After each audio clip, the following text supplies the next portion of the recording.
ఇంకా మెరుగైన సదుపాయాలు కల్పించి వాళ్ళు ప్రజలకి అందుబాటులో ఉండి సేవలు ఇచ్చే విధంగా చర్యలు తీసుకోవడం జరుగుతుంది. ప్రజలకు కోరేది ఒకటే, మీరు మీ వంతు జాగ్రత్తలు కృషి చేయాలి, తప్పకుండా చేయాలి. మీ ఒక సేఫ్టీ కోసం, అది మా కోసం కాదు, మీకు ఒక సేఫ్టీ కోసం మీరు ప్రతి ఒక్కరు కూడా మీరు ఆ సిన్సియర్ ఎఫర్ట్ చేయాలి. మన జనరల్గా ఈ సేఫ్టీ ప్రికాషన్స్ని ఖర్చులో కనెక్ట్ చేసుకొని ఖర్చు తగ్గుతుంది అనే ఉద్దేశంతో గాలికి వదిలేస్తున్నాం.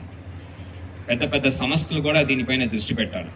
గతంలో చూసాం, హాస్పిటల్స్లో జరిగిన ప్రమాదాలు కూడా మనం చూడడం జరిగింది. సో హాస్పిటల్స్, మాల్స్, మల్టీప్లెక్సెస్ ఇలాంటి కమర్షియల్ ఎస్టాబ్లిష్మెంట్స్ కూడా మీ యొక్క ఫైర్ సేఫ్టీని పెంచుకోవాలి.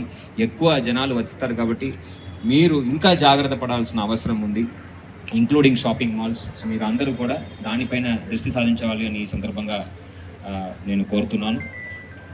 ఫైర్ డిపార్ట్మెంట్ వారికి మీరు ఒక సహకారం ఎప్పుడూ మీరు అందిస్తూ ఉండాలి.